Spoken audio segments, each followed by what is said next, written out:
वाहिगुरु जी का खालसा वाहिगुरु जी की फतेह। ਅੱਜ ਹੈ ਜੀ ਆਨਲਾਈਨ ਪਰਸਨੈਲਿਟੀ ਡਿਵੈਲਪਮੈਂਟ ਕੈਂਪ ਦੇ ਵਿੱਚ ਤੁਹਾਡਾ ਸਾਰਿਆਂ ਦਾ ਸਵਾਗਤ ਹੈ। ਅੱਜ ਕੈਂਪ ਦਾ ਚੌਥਾ ਦਿਨ ਹੈ ਤੇ ਕੈਂਪ ਦੀ ਸ਼ੁਰੂਆਤ ਸਭ ਤੋਂ ਪਹਿਲਾਂ ਜਾਪ ਸੇਵਾ ਦੇ ਨਾਲ ਹੋਏਗੀ ਤੇ ਜਾਪ ਸੇਵਾ ਨਿਭਾਉਣਗੇ ਦਮਨਦੀਪ ਕੌਰ ਜੀ ਲੁਧਿਆਣੇ ਤੋਂ। ਦਮਨਦੀਪ ਕੌਰ ਜੀ ਨੂੰ ਸਪੋਰਟ ਕੀਤਾ ਜਾਏ ਜੀ।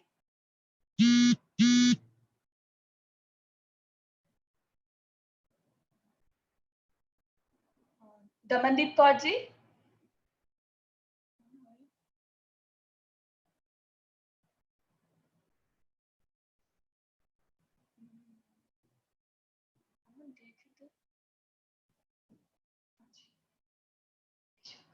हाँ जी शुरू करो जी। हाँ जी अपनी जरा आवाज ऑन कर लो,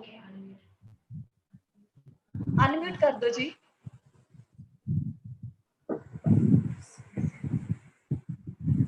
आवाज नहीं आ रही जी ਤੁਹਾਡੀ।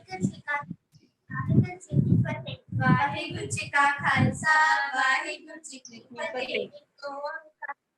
ਓੰਕਾਰ ਸਤਨਾਮ ਕਰਤਾ ਪੁਰਖ ਨਿਰਭਉ ਨਿਰਵੈਰ ਅਕਾਲ ਮੂਰਤ ਅਜੂਨੀ ਸੈਭੰ ਗੁਰ ਪ੍ਰਸਾਦ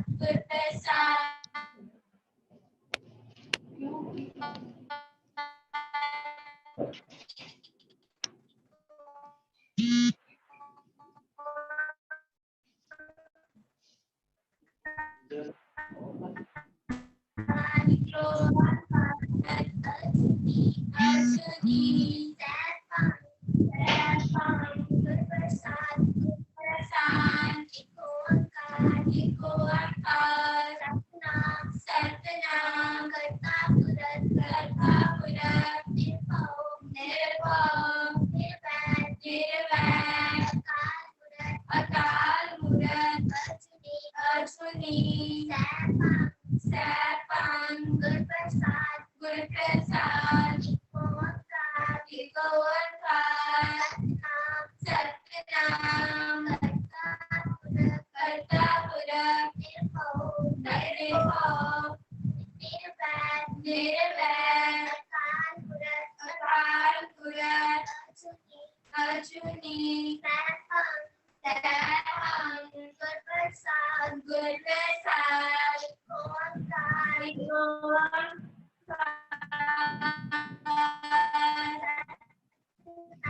ਸਤਨਾਮ ਨਿਰਭਉ ਨਿਰਵੈਰ ਅਕਾਲ ਮੂਰਤ ਅਜੂਨੀ ਸੈਭੰ ਗੁਰ ਪ੍ਰਸਾਦ ਏਕ ਓੰਕਾਰ ਸਤਨਾਮ ਕਰਤਾ ਪੁਰਖ ਨਿਰਭਉ ਨਿਰਵੈਰ ਅਕਾਲ ਮੂਰਤ ਅਜੂਨੀ ਸੈਭੰ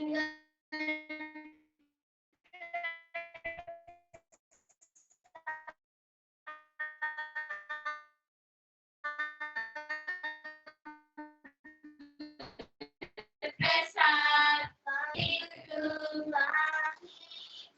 ਵਾਹਿਗੁਰੂ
जी की फतेह। खालसा वाहिगुरु जी की फतेह।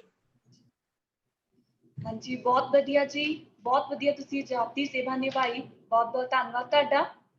अगे है जी कीर्तन की सेवा, ते कीर्तन की सेवा निभाणगे हरजोत सिंह जी, गुरप्रीत कौर जी, गुरदासपुर तो।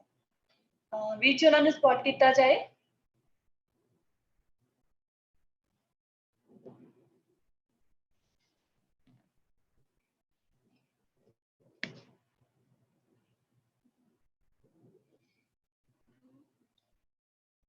हाँ जी, वीर जी गुरप्रीत कौर उन्होंने स्पॉट कर लो।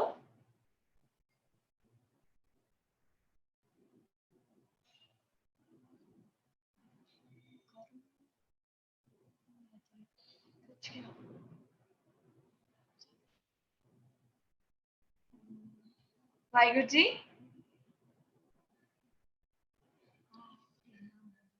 हाँ जी, हरजोत सिंह जी ते गुरप्रीत कौर जी गुरदासपुर तो उन्होंने स्पॉट किया जाए जी।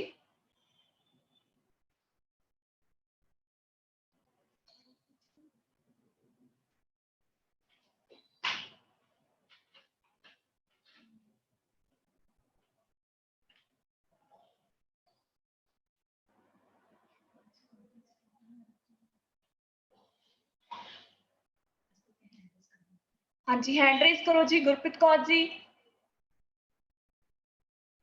हरजोत सिंह। हाँ जी। वाहिगुरु जी का खालसा, वाहिगुरु जी की फतेह।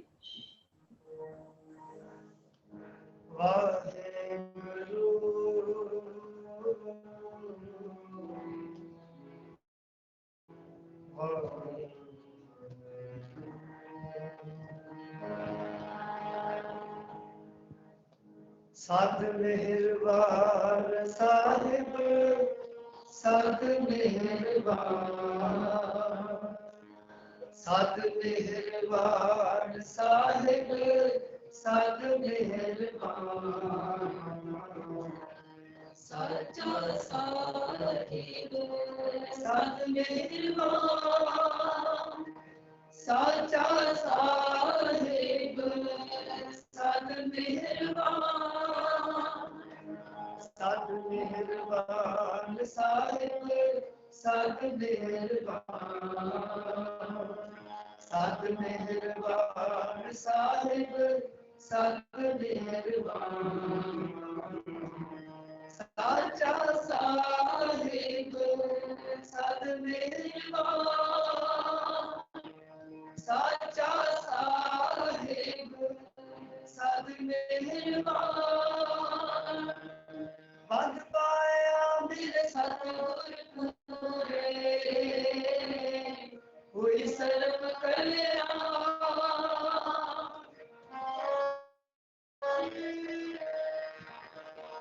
बंद पाया मेरे सतगुर पूरे, हुई सर्व कल्याण, सत मेहरबान साहिब सत मेहरबान, सत मेहरबान साहिब सत मेहरबान, सच्चा साहिब सत मेहरबान, सच्चा साहिब सत मेहरबान,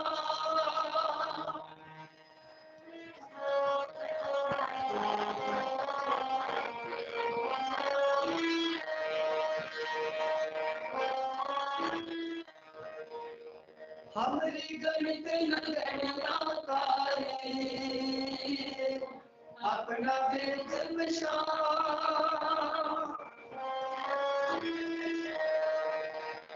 हमारी गणित न गणना कारे, अपना वेद विशाल, हाथ तेरा के कर अपने, सदा सदा रंग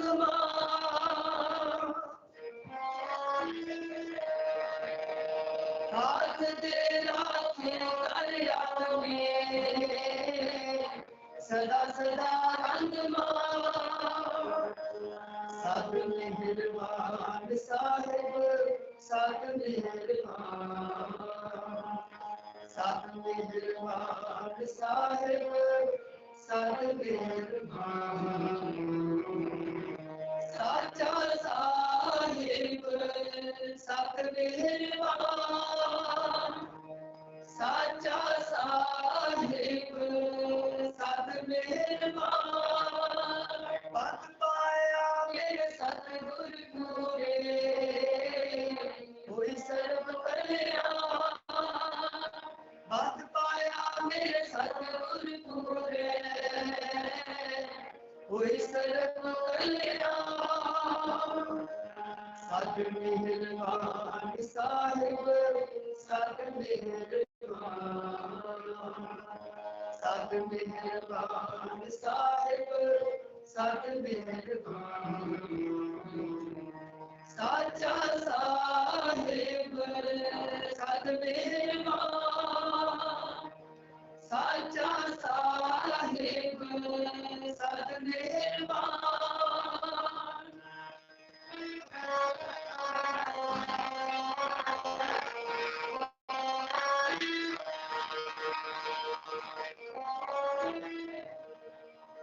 जियो पाए रिंद दिन साजिया दिता पैनल का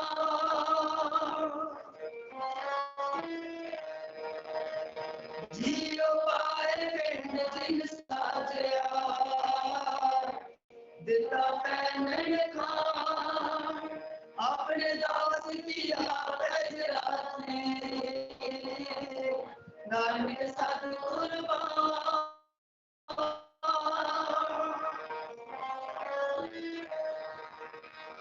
अपने दास किया पैजराते नानक सतगुर सत मेहरबान साहिब सत मेहरबान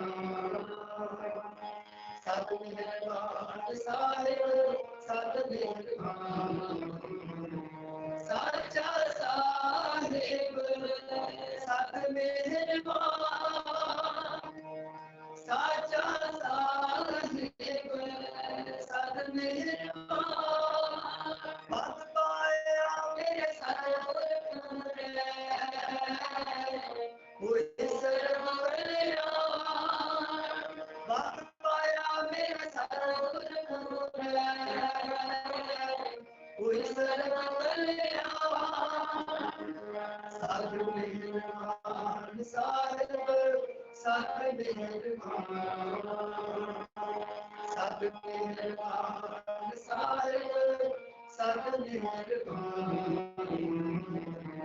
साचा साहिब सत मेहरबान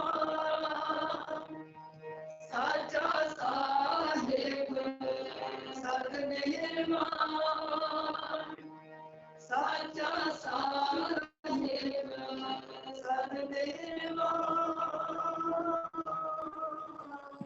वाहिगुरु वाहिगुरु जी का खालसा वाहिगुरु ਵਾਹਿਗੁਰੂ ਜੀ ਕੀ ਫਤਿਹ। ਹਾਂਜੀ, ਗੁਰਪ੍ਰੀਤ ਕੌਰ ਜੀ ਤੇ ਹਰਜੋਤ ਸਿੰਘ ਜੀ ਨੇ ਬਹੁਤ ਵਧੀਆ ਸ਼ਬਦ ਗਾਇਨ ਕੀਤਾ। ਆਨੰਦ ਆ ਗਿਆ ਜੀ ਸੁਣ ਕੇ, ਬਹੁਤ ਵਧੀਆ ਸੀ ਜੀ। ਹਾਂਜੀ, ਤੇ ਹੁਣ ਆਪਾਂ ਚੱਲਦੇ ਹਾਂ ਜੀ ਆਪਣੇ ਅਗਲੇ ਸੈਸ਼ਨ ਵੱਲ। ਆਪਣਾ ਫਰਸਟ ਸੈਸ਼ਨ ਹੈ ਜੀ ਮਨਪ੍ਰੀਤ ਕੌਰ ਜੀ ਲੈਣਗੇ, ਜਿਨ੍ਹਾਂ ਦਾ EPP ਨੰਬਰ ਹੈ 13368 ਤੇ ਇਹਨਾਂ ਦਾ ਟੌਪਿਕ ਹੈਗਾ ਜੀ ਖਾਲਸੇ ਦੀ ਵਿਲੱਖਣ ਜੀਵਨ ਸ਼ੈਲੀ। ਤੇ ਮਨਪ੍ਰੀਤ ਕੌਰ ਜੀ ਨੂੰ ਬੇਨਤੀ ਹੈ ਕਿ ਆਪਣਾ ਹੈਂਡ ਰੇਜ਼ ਕਰ ਲੈਣ ਜੀ। ਮੈਮ EPP ਨੰਬਰ 13499 ਨੇ ਹੈਂਡ ਰੇਜ਼ ਕੀਤਾ, ਉਹਨਾਂ ਨੂੰ ਲੈ ਲਓ। ਮਨਪ੍ਰੀਤ ਕੌਰ ਜੀ ਜੁੜ ਨਹੀਂ ਪਾਏ। ਸਿਮਰਨਜੀਤ ਕੌਰ ਜੀ ਨੂੰ ਲੈ ਲਓ ma'am. Simranjeet Kaur EPP number 13499। ਠੀਕ ਹੈ ਜੀ, ਸਿਮਰਨਜੀਤ ਕੌਰ ਜੀ ਆਪਣਾ ਹੈਂਡ ਰੇਜ਼ ਕਰਨ ਜੀ। ਵੀਰ ਜੀ ਉਹਨਾਂ ਨੂੰ ਸਪੌਟ ਕੀਤਾ ਜਾਏ।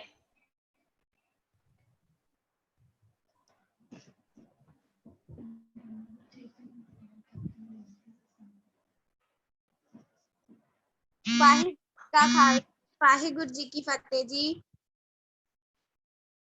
ਵਾਹਿਗੁਰੂ ਜੀ ਕਾ ਖਾਲਸਾ ਵਾਹਿਗੁਰੂ ਜੀ ਕੀ ਫਤਿਹ। ਹਾਂਜੀ, ਆਪਣੀ ਵੀਡੀਓ ਔਨ ਕਰਨਾ ਜੀ। ਮੇਰਾ EPP ਨੰਬਰ 13499 ਹੈ। ਮੇਰਾ ਅੱਜ ਦਾ ਟੌਪਿਕ ਹੈ ਮਨੁੱਖਾ ਜਨਮ ਦਾ ਕੀ ਮਨੋਰਥ ਹੈ। What is the motive of human life? Human life is very precious ornament which is provided by God. ਮਨੁੱਖਾ ਜੀਵਨ ਰੱਬ ਦੀ ਬਖਸ਼ੀ ਹੋਈ ਇੱਕ ਵਡਮੁੱਲੀ ਦਾਤ ਹੈ। We attain after misdeeds of circle of birth, ਜੋ ਕਿ ਕਿੰਨੀਆਂ ਹੀ ਜੂਨਾਂ ਵਿੱਚ ਭਟਕਣ ਤੋਂ ਬਾਅਦ ਹਾਸਲ ਹੁੰਦੀ ਹੈ।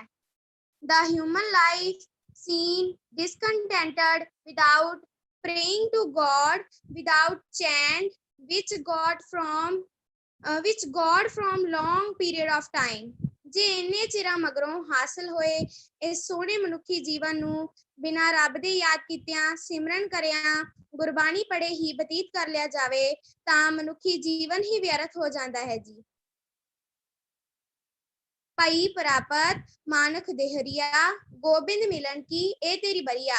It means human body have to take hands, ਜਿਸ ਦਾ ਭਾਵ ਹੈ ਕਿ ਇਹ ਮਨੁੱਖੀ ਦੇਹ ਤੇਰੇ ਹੱਥ ਲੱਗੀ ਹੈ। It is a golden opportunity to you for meeting to God. ਉਸ ਅਕਾਲ ਪੁਰਖ ਪਰਮਾਤਮਾ ਨੂੰ ਮਿਲਣ ਦਾ ਤੇਰੇ ਕੋਲ ਇਹੀ ਮੌਕਾ ਹੈ। According to Gurbani, there are 4 stages of life. After 4 stages, when humans feel understanding of a real motive of life, then they earned and which things he lost in materialistic life. ਜਦੋਂ ਤੱਕ ਬੰਦੇ ਨੂੰ ਅਸਲ ਜ਼ਿੰਦਗੀ ਦੇ ਮਨੋਰਥ ਦੀ ਸਮਝ ਆਉਣ ਲੱਗਦੀ ਹੈ ਤਾਂ ਉਸ ਨੂੰ ਪਤਾ ਲੱਗ ਜਾਂਦਾ ਹੈ ਕਿ ਉਸਨੇ ਕੀ ਗਵਾਇਆ ਹੈ ਤੇ ਕੀ ਕਮਾਇਆ ਹੈ। ਮਨੁੱਖ ਨੂੰ ਸਮਝ ਲੈਣਾ ਚਾਹੀਦਾ ਹੈ ਕਿ ਜੀਵਨ ਮਿੱਟੀ ਹੈ, ਸਾਹ ਰੇਤ ਦੇ ਘਰ ਵਰਗੇ ਨੇ ਤੇ ਦਿਨ ਪ੍ਰਤੀ ਦਿਨ ਘਟਦੇ ਜਾ ਰਹੇ ਨੇ। ਬਾਅਦ ਵਿੱਚ ਪਛਤਾਉਣ ਨਾਲੋਂ ਚੰਗਾ ਹੈ ਕਿ ਸਾਨੂੰ ਜੀਵਨ ਜਾਂਚ ਸਿੱਖ ਲੈਣੀ ਚਾਹੀਦੀ ਹੈ। ਦੁਨਿਆਵੀ ਕੰਮਕਾਜਾਂ ਦੇ ਨਾਲ ਨਾਲ ਵਾਹਿਗੁਰੂ ਜੀ ਦਾ ਸਿਮਰਨ ਕਰੀਏ, ਗੁਰਬਾਣੀ ਪੜ੍ਹੀਏ, ਸੇਵਾ ਕਰੀਏ ਅਤੇ ਆਪਣੇ ਇਸ ਮਨੁੱਖੀ ਜੀਵਨ ਨੂੰ ਸਫਲਾ ਬਣਾਈਏ। ਅਰਦਾਸ ਕਰਨੀ ਚਾਹੀਦੀ ਹੈ ਕਿ ਹੇ ਵਾਹਿਗੁਰੂ ਜੀ, ਸਾਨੂੰ ਆਪਣੇ ਨਾਲ ਜੋੜ ਕੇ ਰੱਖਣਾ, ਨਾਮ ਦਾ ਦਾਨ, ਲੋੜਵੰਦਾਂ ਦੀ ਮਦਦ ਤੇ ਸੇਵਾ ਭਾਵਨਾ ਸਾਡੇ ਮਨ ਵਿੱਚ ਹਮੇਸ਼ਾ ਬਣੀ ਰਹੇ। ਹੋਈਆਂ ਭੁੱਲਾਂ ਚੁੱਕਾਂ ਦੀ ਖਿਮਾ ਜੀ। ਵਾਹਿਗੁਰੂ ਜੀ ਕਾ ਖਾਲਸਾ, ਵਾਹਿਗੁਰੂ ਜੀ ਕੀ ਫਤਿਹ।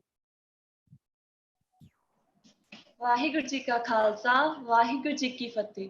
ਹਾਂਜੀ, ਤੁਸੀਂ ਬਹੁਤ ਵਧੀਆ ਦੱਸਿਆ ਜੀ ਕਿ ਆਪਣਾ ਮਨੁੱਖਾ ਜਨਮ ਹੈ ਜਿਹੜਾ ਉਹ ਆਪਾਂ ਕਿਵੇਂ ਚੰਗੇ ਲੇਖੇ ਲਗਾ ਸਕਦੇ ਹਾਂ, ਹਨਾ। ਦੇਖੋ ਹੁਣ ਆਪਣੇ ਕੋਲੇ ਟਾਈਮ ਹੈਗਾ ਵਾ, ਆ ਦੇਖੋ ਲੋਕਡਾਊਨ ਚੱਲਦਾ ਪਿਆ ਤੇ ਜਿਸ ਕਰਕੇ ਆਪਾਂ ਸਾਰੇ ਇਕੱਠੇ ਬੈਠੇ ਆ, ਆਪਾਂ ਕਿੰਨਾ ਕੁਛ ਵਧੀਆ ਸਿੱਖਦੇ ਪਏ ਆ। ਆਪਣੇ ਕੋਲੇ ਹੁਣ ਟਾਈਮ ਆ ਕਿ ਆਪਾਂ ਆਪਣੇ ਜਿਹੜੇ ਜੀਵਨ ਨੂੰ ਆ ਸਹੀ ਰਸਤੇ ਤੇ ਲੈ ਕੇ ਜਾ ਸਕੀਏ। ਆਪਾਂ ਨੂੰ ਵਾਹਿਗੁਰੂ ਜੀ ਨੇ ਬਹੁਤ ਵਧੀਆ ਸਮਾਂ ਦਿੱਤਾ ਹੈ ਕਿ ਆਪਾਂ ਕੁਛ ਨਵਾਂ ਸਿੱਖ ਸਕੀਏ, ਕੁਛ ਨਵਾਂ ਕਰ ਸਕੀਏ, ਜਿਹਦੇ ਨਾਲ ਕਿ ਆਪਾਂ ਆਪਣੇ ਜੀਵਨ ਨੂੰ ਇੱਕ ਚੰਗੀ ਦਿਸ਼ਾ ਵੱਲ ਲੈ ਕੇ ਜਾ ਸਕੀਏ। ਤੇ ਅੱਗੇ ਆ ਜੀ ਆਪਣਾ, ਹੁਣ ਆਪਾਂ ਅਗਲੇ ਸੈਸ਼ਨ ਵੱਲ ਚੱਲਦੇ ਹਾਂ। ਤੇ ਉਸ ਤੋਂ ਪਹਿਲਾਂ ਮੈਂ ਮਨਪ੍ਰੀਤ ਕੌਰ ਜੀ ਦਾ ਬਹੁਤ ਬਹੁਤ ਧੰਨਵਾਦ ਕਰਦੀ ਹਾਂ ਵੀ ਉਹਨਾਂ ਨੇ ਇੰਨੇ ਘੱਟ ਸ਼ਬਦਾਂ ਦੇ ਵਿੱਚ ਸਾਨੂੰ ਇੰਨੀ ਵਧੀਆ ਗੱਲ ਦੱਸੀ। ਬਹੁਤ ਬਹੁਤ ਧੰਨਵਾਦ ਜੀ ਤੁਹਾਡਾ। ਤੇ ਅੱਗੇ ਆ ਜੀ ਆਪਾਂ ਅਗਲੇ ਸੈਸ਼ਨ ਵੱਲ ਚੱਲਦੇ ਹਾਂ। ਜਿਹੜਾ ਸਾਡਾ ਅਗਲਾ ਸੈਸ਼ਨ ਹੈ ਜੀ, ਅਜੀਤ ਸਿੰਘ ਜੀ। ਅਜੀਤ ਸਿੰਘ ਜੀ ਸਾਡਾ ਅਗਲਾ ਸੈਸ਼ਨ ਲੈਣਗੇ ਤੇ ਉਹਨਾਂ ਦਾ ਟੌਪਿਕ ਹੈਗਾ ਹੈ ਨੈਤਿਕ ਕਦਰਾਂ ਕੀਮਤਾਂ। ਹਾਂਜੀ, ਵੀਰ ਜੀ ਹੈਂਡ ਰੇਜ਼ ਕਰ ਲਓ ਜੀ। ਅਜੀਤ ਸਿੰਘ ਜੀ।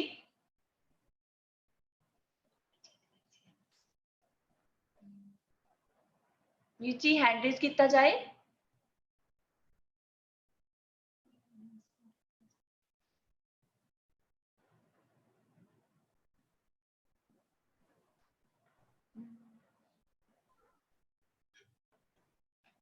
ਵੀਰ ਜੀ ਗੁਰਨੀਤ ਕੌਰ ਖਾਲਸਾ, ਇਹਨੂੰ ਨੂੰ ਸਪੌਟ ਕਰ ਲਓ, ਗੁਰਨੀਤ ਕੌਰ ਜੀ ਦੇ ਨਾਮ ਤੇ ਹੈ। ਹਾਂਜੀ, ਗੁਰਨੀਤ ਕੌਰ ਜੀ ਨੂੰ। ਹਾਂਜੀ ਵੀਰ ਜੀ ਆਵਾਜ਼ ਨਹੀਂ ਆ ਰਹੀ। ਹਾਂਜੀ ਹਾਂਜੀ, ਹੁਣ ਆਈ ਹੈ ਜੀ। ਅਨਮਿਊਟ ਕਰਤਾ ਜੀ, ਪਹਿਲਾਂ ਮਿਊਟ ਕੀਤਾ ਹੋਇਆ ਸੀ। ਹਾਂਜੀ, ਵਾਹਿਗੁਰੂ। ਸ਼ਖਸੀਅਤ,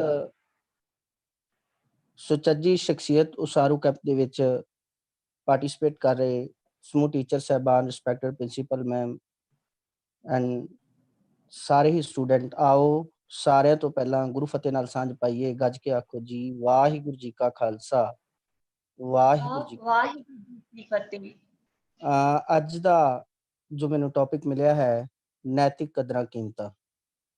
ਆਮ ਤੌਰ ਤੇ ਇਹ ਗੱਲ ਕਹੀ ਜਾਂਦੀ ਹੈ ਕਿ ਜਿਹੜਾ ਇਹ ਸੰਸਾਰ ਹੈ, ਇਹ ਖੂਹ ਦੀ ਆਵਾਜ਼ ਹੈ। ਜਿਵੇਂ ਸੰਸਾਰਿਕ ਤੌਰ ਤੇ ਅਸੀਂ ਕਿਸੇ ਖੂਹ ਦੇ ਵਿੱਚ ਆਵਾਜ਼ ਮਾਰਦੇ ਹਾਂ, ਤਾਂ ਜਿਹੋ ਜੀ ਆਵਾਜ਼ ਅਸੀਂ ਖੂਹ ਦੇ ਵਿੱਚ ਮਾਰਾਂਗੇ ਤਾਂ ਸਾਨੂੰ ਆਵਾਜ਼ ਵੀ ਉਹੀ ਸੁਣਾਈ ਦਿੰਦੀ ਹੈ।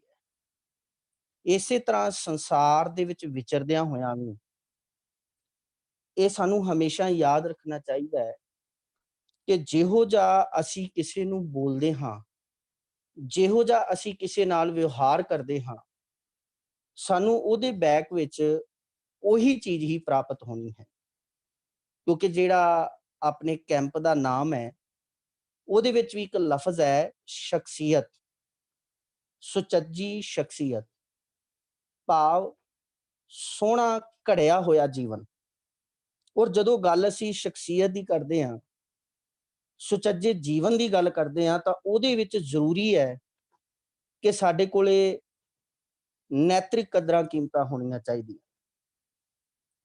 ਬਾਬਾ ਕਬੀਰ ਜੀ ਦਾ ਇੱਕ ਸ਼ਲੋਕ ਬੜਾ ਪਿਆਰਾ ਹੈ। ਉਹ ਕਹਿੰਦੇ ਨੇ ਵੀ ਕਬੀਰ ਸਾਕਤ ਐਸਾ ਹੈ ਜੈਸੇ ਲਸਣ ਕੀ ਖਾਨ, ਕੋਨੇ ਬੈਠੇ ਖਾਈਆ ਪ੍ਰਗਟ ਹੋਏ ਨਿਦਾਨ। ਬਾਬਾ ਕਬੀਰ ਜੀ ਨੇ ਉਦਾਹਰਨ ਦੇ ਨਾਲ ਇੱਕ ਗੱਲ ਬੜੀ ਪਿਆਰੀ ਕੀਤੀ। ਉਹ ਕਹਿਣ ਲੱਗੇ ਵੀ ਜਿਸ ਤਰ੍ਹਾਂ ਕੋਈ ਇਨਸਾਨ ਲਸਣ ਖਾ ਲਏ, ਕੋਈ ਇਨਸਾਨ ਮੂਲੀ ਖਾ ਲਏ, ਤੇ ਉਹ ਲੱਖ ਵਾਰ ਚਾਹੇ ਕਿ ਮੇਰਾ ਖਾਧਾ ਹੋਇਆ ਕਿਸੇ ਨੂੰ ਪਤਾ ਨਾ ਲੱਗੇ, ਪਰ ਕਹਿਣ ਲੱਗੇ ਅਤਕਥ ਨਹੀਂ ਹੈ। ਜਦੋਂ ਸੰਸਾਰ ਵਿੱਚ ਤੁਰੇਗਾ ਫਿਰੇਗਾ, ਕਿਸੇ ਨਾਲ ਬੋਲੇਗਾ, ਖੜਾ ਹੋਏਗਾ, ਤੇ ਜਦੋਂ ਉਹਨੇ ਬੋਲਣਾ, ਉਹਨੇ ਮੂੰਹ ਖੋਲਣਾ, ਤੇ ਉਹਦੇ ਮੂੰਹ ਚੋਂ ਆ ਰਹੀ ਹਵਾੜ, ਉਹ ਸਮੈਲ ਦੱਸ ਦੇਗੀ ਕਿ ਇਸ ਬੰਦੇ ਨੇ ਕੀ ਖਾਧਾ। ਇਵੇਂ ਧਿਆਨ ਰੱਖਣਾ, ਇਹ ਜਿਹੜਾ ਸਰੀਰ ਹੈ ਇਹ ਵੀ ਇੱਕ ਭਾਂਡਾ ਹੈ। ਤੇ ਗੁਰੂ ਸਾਹਿਬ ਜੀ ਆਸਾ ਦੀ ਵਾਰ ਚ ਵੀ ਅਸੀਂ ਬਚਨ ਪੜ੍ਹਦੇ ਆ, ਮਹਾਰਾਜ ਕਹਿੰਦੇ ਜੋ ਪਾਵੈ ਭਾਂਡੇ ਵਿੱਚ ਵਸਤ ਸਾ ਨਿਕਲੈ। ਜੋ ਇਸ ਸਰੀਰ ਰੂਪੀ ਭਾਂਡੇ ਵਿੱਚ ਅਸੀਂ ਪਾਇਆ ਹੈ, ਨਿਕਲਣਾ ਉਹੀ ਹੈ। ਔਰ ਧਿਆਨ ਰੱਖਣਾ, ਸ਼ਖਸੀਅਤ ਦੇ ਵਿੱਚ ਗੁਣਾਂ ਦਾ ਹੋਣਾ ਤੇ ਔਗੁਣਾਂ ਦਾ, ਦੋਨਾਂ ਦਾ ਪ੍ਰਭਾਵ ਹੈ। ਆਪਾਂ ਇਹ ਕਹਿ ਸਕਦੇ ਹਾਂ ਇਹ ਬੰਦਾ ਇਸ ਸ਼ਖਸੀਅਤ ਦਾ ਮਾਲਕ ਹੈ। ਧਿਆਨ ਰੱਖਣਾ, ਸੰਸਾਰ ਤੇ ਦੋ ਤਰ੍ਹਾਂ ਦੇ ਲੋਕ ਨੇ ਜਿਨ੍ਹਾਂ ਨੂੰ ਦੁਨੀਆ ਹਮੇਸ਼ਾ ਯਾਦ ਰੱਖਦੀ ਹੈ। ਇੱਕ ਕਤਾਰ ਦੇ ਵਿੱਚ ਉਹ ਵੀ ਲੋਕ ਆਉਂਦੇ ਨੇ ਜਿਨ੍ਹਾਂ ਕੋਲੇ ਗੁਣ ਨਹੀਂ, ਪਰ ਦੁਨੀਆ ਉਹਨਾਂ ਨੂੰ ਵੀ ਯਾਦ ਕੀਤਾ, ਉਹਨਾਂ ਦੀ ਕਰੂਰਤਾ ਕਰਕੇ, ਉਹਨਾਂ ਦੇ ਅੰਦਰ ਦੇ ਕ੍ਰੋਧ ਕਰਕੇ, ਉਹਨਾਂ ਦੇ ਸਮਾਜ ਤੇ ਕੀਤੇ ਹੋਏ ਜ਼ੁਲਮ ਕਰਕੇ, ਜਿਨ੍ਹਾਂ ਵਿੱਚ ਚੰਗੇਜ਼ ਖਾਂ, ਹਿਟਲਰ, ਨੈਪੋਲੀਅਨ, ਬਹੁਤ ਵੱਡੀ ਲਿਸਟ ਹੈ ਉਹਨਾਂ ਜਿਹੜੇ ਉਸ ਵੇਲੇ ਦੇ ਸ਼ਾਸਕਾਂ ਦੀ। ਔਰ ਇੱਕ ਉਹ ਵੀ ਲਿਸਟ ਹੈ ਜਿਨ੍ਹਾਂ ਨੂੰ ਸੰਸਾਰ ਜਦੋਂ ਨਾਮ ਲੈਂਦਾ ਤੇ ਝੁਕ ਜਾਂਦਾ ਹੈ, ਜਿਨ੍ਹਾਂ ਦੇ ਵਿੱਚ 10 ਗੁਰੂ ਸਾਹਿਬਾਨ ਦਾ ਜੀਵਨ, ਜਿਸ ਤਰ੍ਹਾਂ ਕੱਲ ਹੀ ਸਤਿਕਾਰਯੋਗ ਭਾਈ ਮਨੀ ਸਿੰਘ ਜੀ ਦਾ ਸ਼ਹੀਦੀ ਦਿਹਾੜਾ ਲੰਘ ਕੇ ਗਿਆ, ਉਹਨਾਂ ਮਹਾਨ ਗੁਰਸਿੱਖਾਂ ਦਾ ਜੀਵਨ। ਕਹਿਣ ਤੋਂ ਮੁਰਾਦ ਦੋ ਤਰ੍ਹਾਂ ਦੇ ਲੋਕ ਹਨ। ਇੱਕ ਉਹ ਹਨ ਜਿਨ੍ਹਾਂ ਨੇ ਸਭ ਤੋਂ ਚੰਗਾ ਕੰਮ ਕੀਤਾ ਹੈ, ਤੇ ਦੂਸਰੇ ਉਹ ਹਨ ਜਿਨ੍ਹਾਂ ਨੇ ਸਭ ਤੋਂ ਮਾੜਾ ਕੀਤਾ। ਯਾਦ ਦੋਨਾਂ ਨੂੰ ਕੀਤਾ ਜਾਂਦਾ, ਪਰ ਇੱਕ ਨੂੰ ਯਾਦ ਕਰਿਆ ਹੱਥ ਜੁੜ ਜਾਂਦੇ ਨੇ, ਇੱਕ ਨੂੰ ਯਾਦ ਕਰਿਆ ਇਹ ਸੀਸ ਝੁਕ ਜਾਂਦਾ ਹੈ, ਤੇ ਇੱਕ ਉਹ ਨੇ ਜਿਨ੍ਹਾਂ ਨੂੰ ਯਾਦ ਕਰਕੇ ਤੇ ਮਨੁੱਖਤਾ ਤਰਾ ਤਰਾ ਕਰਦੀ। ਇਸ ਕਰਕੇ ਇਹ ਸਰੀਰ ਨੂੰ, ਇਹ ਸ਼ਖਸੀਅਤ ਨੂੰ ਉਸਾਰਨ ਦੇ ਵਿੱਚ ਜੇ ਅਸੀਂ ਆਪਣੇ ਆਪ ਨੂੰ ਇੱਕ ਚੰਗੇ ਪੱਖ ਵਿੱਚ ਲੈ ਕੇ ਜਾਣਾ ਚਾਹੁੰਦੇ ਹਾਂ, ਤੇ ਸਾਨੂੰ ਜ਼ਰੂਰੀ ਹੈ ਸਾਡੇ ਜੀਵਨ ਦੇ ਵਿੱਚ ਗੁਣ ਹੋਣ, ਸਾਡੀ ਸ਼ਖਸੀਅਤ ਬਹੁਤ ਜਿਹੜੀ ਹੈ ਵਧੀਆ ਹੋਵੇ। ਔਰ ਸ਼ਖਸੀਅਤ ਦਾ ਸੰਬੰਧ ਸੁਭਾਅ ਦੇ ਨਾਲ ਹੁੰਦਾ ਹੈ। ਇਹਨੂੰ ਮੈਂ ਬਹੁਤ ਡੀਪ ਨਾ ਜਾਵਾਂ, ਤਿੰਜ ਕਹਿ ਦੇਵਾਂ ਕਿ ਇਸ ਦਾ ਪਹਿਲਾ ਜਿਹੜਾ ਮੋਢਾ ਉਹ ਪਰਿਵਾਰ ਚੋਂ ਵੱਜਦਾ। ਜਿਹੋ ਜਿਹੇ ਘਰ ਚੋਂ, ਪਰਿਵਾਰ ਚੋਂ ਸੰਸਕਾਰ ਮਿਲਦੇ ਨੇ, ਉਹੋ ਜਿਹਾ ਬੰਦਾ ਆਪਣੇ ਜੀਵਨ ਦੇ ਵਿੱਚ ਬਚਪਨ ਰੂਪ ਦੇ ਵਿੱਚ ਅਡਾਪਟ ਕਰ ਲੈਂਦਾ। ਸੈਕਿੰਡ ਇੰਸਟੀਟਿਊਸ਼ਨ ਹੈ, ਸਕੂਲ ਹਨ, ਤੇ ਤੀਸਰਾ ਹੈ ਸਮਾਜ। ਔਰ ਜ਼ਰੂਰੀ ਨਹੀਂ ਹੈ ਕਿ ਜੋ ਪਰਿਵਾਰ ਵਿੱਚੋਂ ਮਿਲ ਗਿਆ ਤੇ ਬੰਦਾ ਸਾਰੀ ਜ਼ਿੰਦਗੀ ਉਸੇ ਤਰ੍ਹਾਂ ਦਾ ਰਹਿੰਦਾ। ਤੁਸੀਂ ਸੰਸਾਰ ਦੇ ਵਿੱਚ ਆਪਾਂ ਪਾਵਨ ਬਾਣੀ ਚੋਂ ਹੀ ਪੜ੍ਹ ਲਓ, ਤੇ ਪ੍ਰਹਿਲਾਦ ਹਰਨਾਕਸ਼ ਦੇ ਘਰ ਇੱਕ ਹੰਕਾਰੀ ਦੇ ਘਰ ਪੈਦਾ ਹੋਇਆ। ਘਰ ਵਿੱਚ ਹੰਕਾਰੀ ਹੈ, ਪਰ ਜਿਹੜਾ ਆਪਾਂ ਪ੍ਰਹਿਲਾਦ ਦਾ ਜੀਵਨ ਪੜ੍ਹੀਏ ਤੇ ਮਹਾਰਾਜ ਜੀ ਆਖਦੇ ਨੇ ਕਿ ਪ੍ਰਹਿਲਾਦ ਜਿਹੜਾ ਉਹਨੇ ਨਾਮ ਜਪ ਕੇ ਆਪਣੇ ਜੀਵਨ ਨੂੰ ਸਫਲਾ ਕੀਤਾ। ਕਹਿਣ ਤੋਂ ਭਾਵ ਕੇਵਲ ਇੰਨਾ ਹੈ ਕਿ ਸਮਾਜ ਵਿੱਚ ਵਿਚਰਦਿਆਂ, ਸਕੂਲਾਂ ਦੇ ਵਿੱਚ ਵਿਚਰਦਿਆਂ ਹੋਇਆਂ ਮਨੁੱਖ ਦੇ ਉਹ ਮਾੜੇ ਸੰਸਕਾਰ ਟੁੱਟ ਵੀ ਜਾਂਦੇ ਨੇ, ਔਰ ਇਹ ਜ਼ਰੂਰੀ ਨਹੀਂ ਹੈ ਕਿ ਉਹ ਉਸੇ ਤਰ੍ਹਾਂ ਟਿਕੇ ਰਹਿਣ। ਔਰ ਮੈਂ ਇੱਕ ਬੇਨਤੀ ਹੋਰ ਕਰਾਂ ਕਿ ਇਹ ਗੱਲ ਧਿਆਨ ਰੱਖਿਓ, ਚੰਗਾ ਸੁਭਾਅ ਵਾਲਾ ਮਨੁੱਖ ਚੰਗਾ ਸਮਾਜ ਸਿਰਜਦਾ ਹੈ, ਉਹ ਆਪਣੇ ਆਲੇ ਦੁਆਲੇ ਨੂੰ ਚੰਗਾ ਬਣਾ ਕੇ ਰੱਖਦਾ ਹੈ, ਤੇ ਮਾੜੇ ਸੁਭਾਅ ਵਾਲਾ ਹਮੇਸ਼ਾ ਬਦਫੈਲੀਆਂ ਕਰਦਾ। ਆਪਾਂ ਪੜ੍ਹਦੇ ਹਾਂ ਬਾਬਾ ਨਾਨਕ ਜੀ ਨੇ ਇੱਕ ਵਾਰ ਆਖਿਆ ਸੀ, ਆਪਾਂ ਸੰਖੇਪ ਚ ਮੈਂ ਉਹ ਗੱਲ ਕਰਨਾ ਚਾਹੁੰਦਾ ਕਿ ਜਦੋਂ ਜਿਹੜੇ ਹਰ ਰੋਜ਼ ਆ ਕੇ ਗੁਰੂ ਨਾਨਕ ਸਾਹਿਬ ਦੀ ਬਾਣੀ ਸੁਣਦੇ ਸਨ, ਤੇ ਗੁਰੂ ਨਾਨਕ ਸਾਹਿਬ ਮਹਾਰਾਜ ਤੁਰਨ ਲੱਗੇ ਤੇ ਉਹ ਲੋਕ ਖੜੇ ਹੋ ਗਏ ਤੇ ਕਹਿਣ ਲੱਗੇ ਮਹਾਰਾਜ ਕੋਈ ਬਖਸ਼ਿਸ਼ ਕਰ ਦਿਓ। ਤੇ ਬਾਬਾ ਨਾਨਕ ਜੀ ਨੇ ਇੱਕੋ ਗੱਲ ਆਖੀ ਸੀ, ਕਹਿਣ ਲੱਗੇ ਜਿਹੜੇ ਰੋਜ਼ ਆਏ ਹੋ, ਰੋਜ਼ ਬਾਣੀ ਸੁਣੀ ਹੈ, ਰੋਜ਼ ਜਿਹੜਾ ਤੁਸੀਂ ਕੀਰਤਨ ਸੁਣਿਆ, ਤੁਸੀਂ ਉੱਜੜ ਜਾਓ, ਤੇ ਜਿਹੜੇ ਧਿਆਨ ਨਹੀਂ ਸੀ ਦਿੰਦੇ ਜਾਂ ਜਿਹੜੇ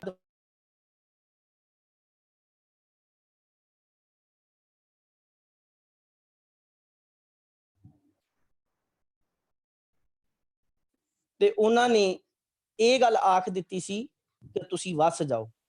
ਕਹਿਣ ਤੋਂ ਭਾਵ ਚੰਗਾ ਮਨੁੱਖ ਜਿੱਥੇ ਜਾਏਗਾ ਉਹ ਚੰਗਿਆਈ ਫੈਲਾਏਗਾ, ਮਾੜਾ ਮਨੁੱਖ ਜਿੱਥੇ ਜਾਏਗਾ ਉਹ ਬੰਦਾ ਜਿਹੜਾ ਹੈ ਉਹ ਹਮੇਸ਼ਾ ਬਦਫੈਲੀਆਂ ਕਰਦਾ ਹੈ, ਉਹ ਹਮੇਸ਼ਾ ਵਕਾਰ ਫੈਲਾਉਂਦਾ ਹੈ। ਤਾਂ ਹੀ ਸਤਿਗੁਰੂ ਨੇ ਆਖਿਆ ਚੰਗਾ ਮਨੁੱਖ ਹਰ ਸਮਾਜ ਚੌਗਿਰਦੇ ਵਿੱਚ ਜਾਣਾ ਚਾਹੀਦਾ। ਔਰ ਸੁਭਾਅ ਦੇ ਉੱਤੇ ਇਹ ਚੀਜ਼ਾਂ ਡਿਪੈਂਡ ਕਰਦੀਆਂ, ਕਿਉਂਕਿ ਜੋ ਸਾਡੇ ਅੰਦਰ ਹੈ, ਜੋ ਸਾਡੇ ਵਿਚਾਰ ਨੇ, ਜਦੋਂ ਅਸੀਂ ਨਿਕਲਾਂਗੇ, ਜਦੋਂ ਅਸੀਂ ਬੋਲਾਂਗੇ, ਜਦੋਂ ਅਸੀਂ ਕਿਸੇ ਨਾਲ ਵਿਚਾਰ ਕਰਾਂਗੇ, ਜੋ ਸਾਡੇ ਅੰਦਰ ਹੈ ਬਾਹਰ ਵੀ ਪਿਆਰਿਓ ਉਹੀ ਆਉਂਦਾ। ਇਸ ਕਰਕੇ ਚੰਗੇ ਸਮਾਜ ਨੂੰ ਸਿਰਜਣ ਵਾਸਤੇ ਚੰਗੇ ਗੁਣਾਂ ਦਾ ਹੋਣਾ ਬਹੁਤ ਜ਼ਰੂਰੀ ਹੈ, ਚੰਗੀ ਸ਼ਖਸੀਅਤ ਦਾ ਹੋਣਾ ਬਹੁਤ ਜ਼ਰੂਰੀ ਹੈ। ਔਰ ਸਤਿਗੁਰੂ ਗੁਰੂ ਨਾਨਕ ਸਾਹਿਬ ਪਾਤਸ਼ਾਹ ਜੀ ਨੇ 10 ਗੁਰੂ ਸਾਹਿਬਾਨ ਨੇ ਇੱਕ ਚੰਗੇ ਮਨੁੱਖ ਦੀ ਸਿਰਜਣਾ ਦੇ ਉੱਤੇ ਜ਼ੋਰ ਦਿੱਤਾ ਹੈ।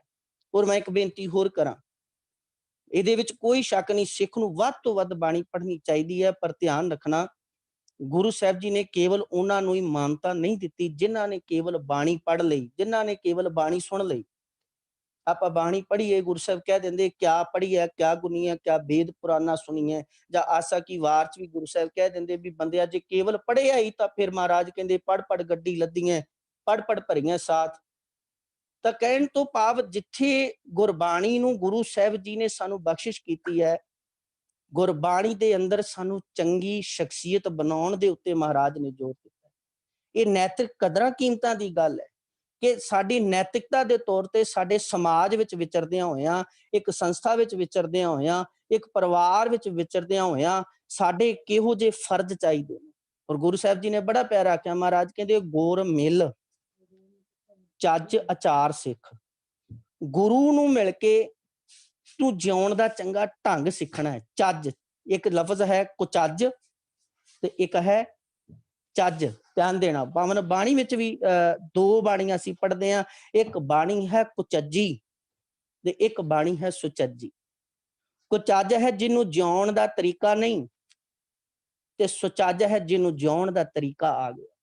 ਔਰ ਗੁਰੂ ਸਾਹਿਬ ਆਖਦੇ ਨੇ ਇਸ ਕਰਕੇ ਕੀ ਕਰ, ਗੁਰ ਮਿਲ, ਤੂੰ ਗੁਰੂ ਨੂੰ ਮਿਲ, ਚੱਜ ਆਚਾਰ ਸਿੱਖ। ਆਚਾਰ ਦਾ ਅਰਥ ਹੈ ਤੇਰਾ ਵਿਵਹਾਰ।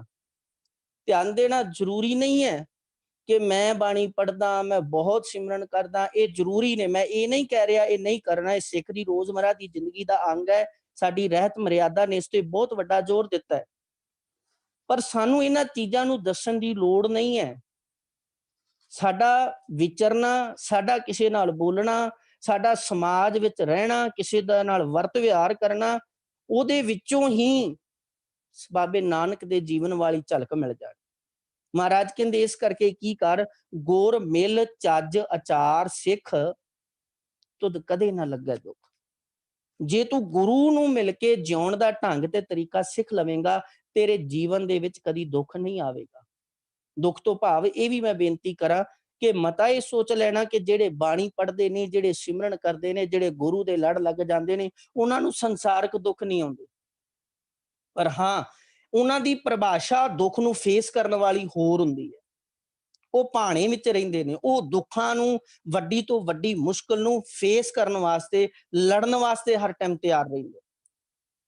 ਭਾਈ ਗੁਰਦਾਸ ਜੀ ਦੀ ਇੱਕ ਪੌੜੀ ਹੈ, ਕਿਉਂਕਿ ਮੈਨੂੰ ਜਿਹੜਾ ਸਮਾਂ ਤਕਰੀਬਨ 20 ਮਿੰਟ ਦਾ, ਵਿਸਥਾਰ ਦੇ ਵਿੱਚ ਮੈਂ ਨਹੀਂ ਜਾਣਾ ਚਾਹੁੰਦਾ, ਤਾਂ ਉਹਨਾਂ ਨੇ ਕੁਝ ਸਾਨੂੰ ਨੈਤਿਕ ਕਦਰਾਂ ਕੀਮਤਾਂ, ਜਿਵੇਂ ਸ਼ਖਸੀਅਤ ਦੀ ਗੱਲ ਜਿਹਦੇ ਵਿੱਚ ਲੈ ਲਈਏ, ਚੰਗੇ ਗੁਣ ਹੀ ਚੰਗੀ ਸ਼ਖਸੀਅਤ ਦੇ ਮਾਲਕ ਵਿੱਚ ਜੇ ਮਾਲਕ ਹੁੰਦਾ ਹੈ, ਜਿਸ ਵਿੱਚ ਚੰਗੇ ਗੁਣ ਨੇ, ਉਹ ਚੰਗੀ ਸ਼ਖਸੀਅਤ ਦਾ ਮਾਲਕ ਹੁੰਦਾ ਹੈ। ਤਾਂ ਭਾਈ ਗੁਰਦਾਸ ਜੀ ਦੀ 12 ਨੰਬਰ ਵਾਰ ਦੇ ਵਿੱਚ ਇੱਕ 4 ਨੰਬਰ ਪੌੜੀ ਹੈ। ਸਾਰੇ ਬੱਚਿਆਂ ਨੂੰ ਮੈਂ ਬੇਨਤੀ ਕਰਾਂਗਾ ਤੁਸੀਂ ਇਹ ਨੋਟ ਕਰੋ।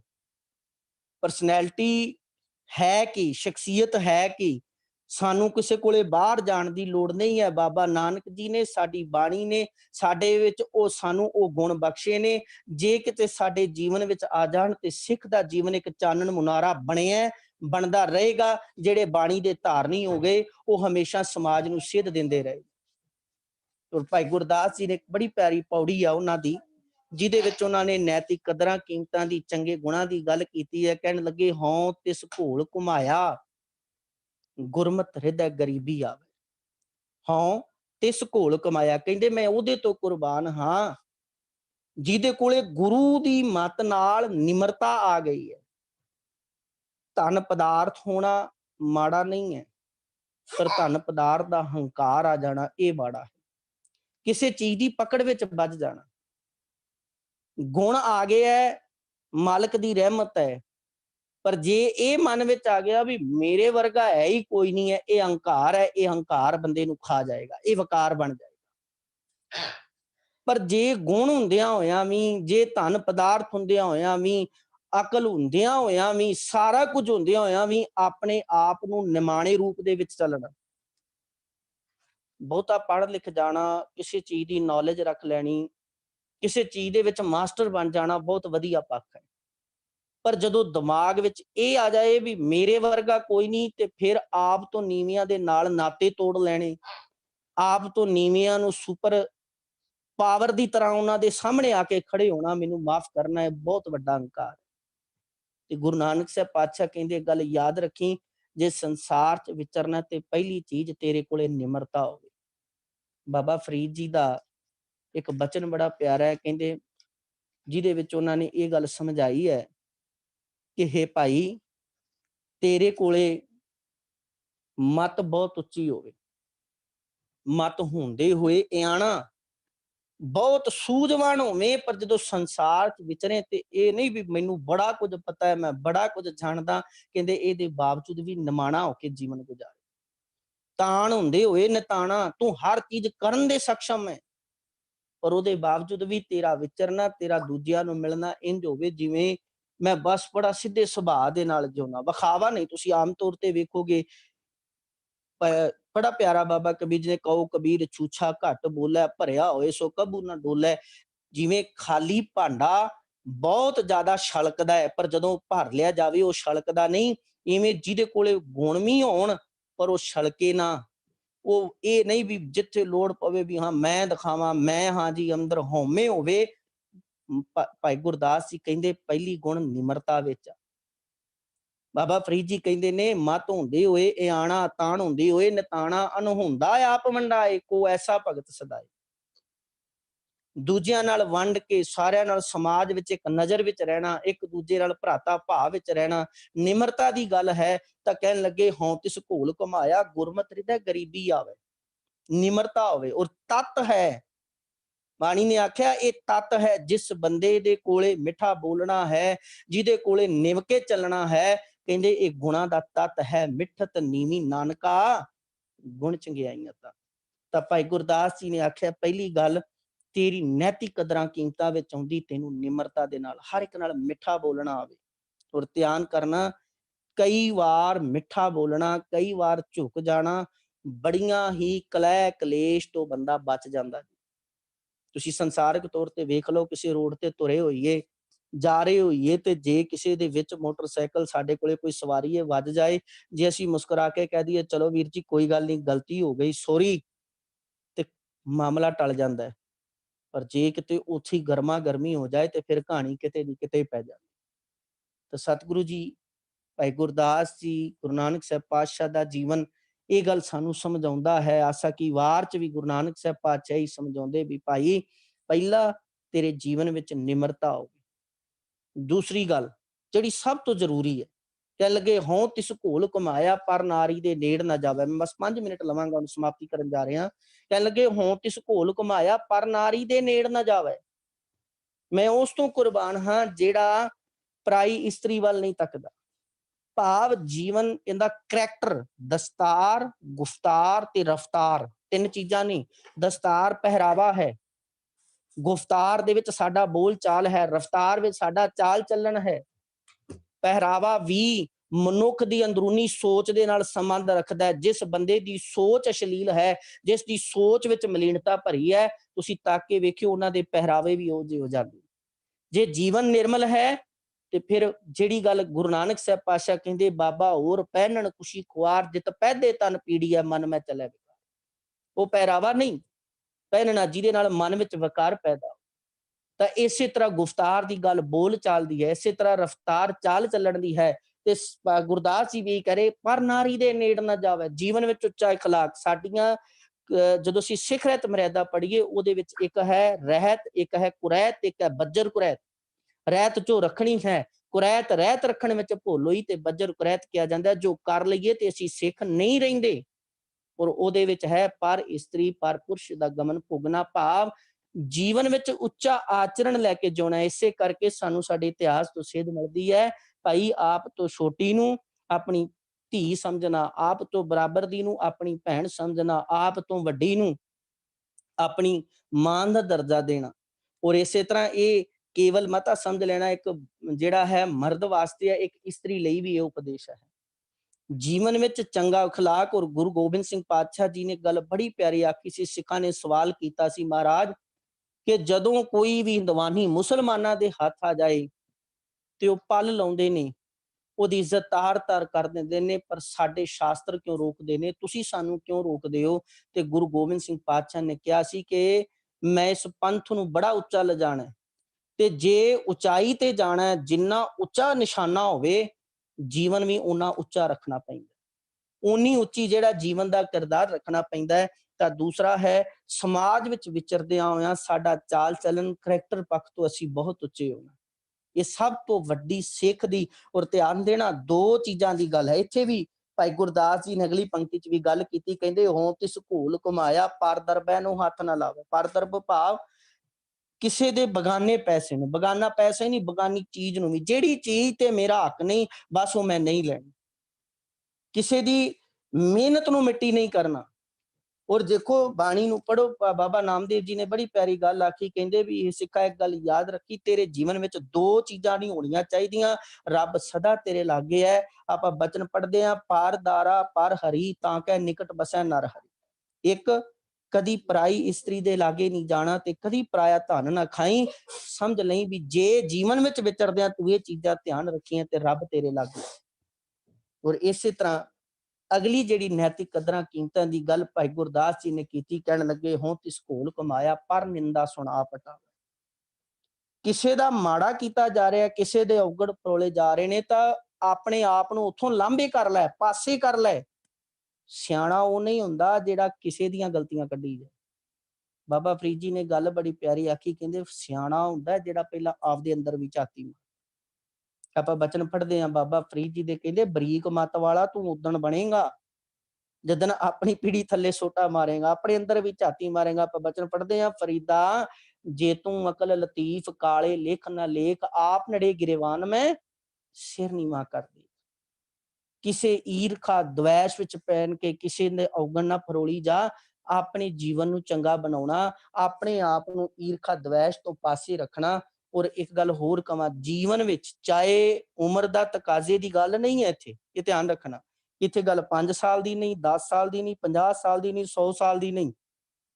ਇੱਥੇ ਤਾਂ ਗੱਲ ਕੇਵਲ ਇੰਨੀ ਹੈ, ਗੱਲ ਯਾਦ ਰੱਖਿਆ ਜੇ, ਉਮਰ ਛੋਟੀ ਵੱਡੀ ਦੀ ਗੱਲ ਨਹੀਂ ਹੈ। ਮੈਂ ਪਹਿਲਾਂ ਵੀ ਬੇਨਤੀ ਕਰ ਚੁੱਕਿਆ, ਇੱਥੇ ਗੱਲ ਹੈ ਜਿਸ ਦਿਨ ਤੂੰ ਦੂਜਾ ਕੀ ਕਰਦਾ ਹੈ, ਉਹਦੇ ਘਰ ਕੀ ਹੁੰਦਾ ਹੈ, ਜਿਸ ਦਿਨ ਆਹ ਚੀਜ਼ਾਂ ਛੱਡ ਦੇਗਾ ਤੇਰਾ ਜੀਵਨ ਆਪੇ ਹੀ ਸੁਖੀ ਹੋ ਜਾਏਗਾ। ਤੁਸੀਂ ਸਮਾਜ ਚ ਵਿਚਰ ਕੇ ਵੇਖੋ, ਬਹੁਤੇ ਕਲਾ ਕਲੇਸ਼ ਦਾ ਕਾਰਨ ਹੀ ਇਹ ਬਣਦਾ ਹੈ।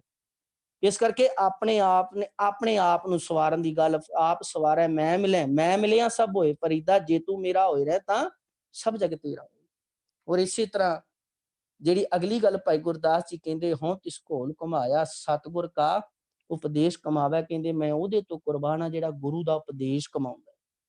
ਭਾਵ ਗੁਰੂ ਨੇ ਉਦਮ ਦੀ ਗੱਲ ਕੀਤੀ ਹੈ, ਜੀਵਨ ਵਿੱਚ ਉਦਮ ਹੋਵੇ। ਆਲਸੀਆਂ ਦਾ ਕਦੀ ਵੀ ਜੀਵਨ ਸਫਲ ਨਹੀਂ ਹੁੰਦਾ।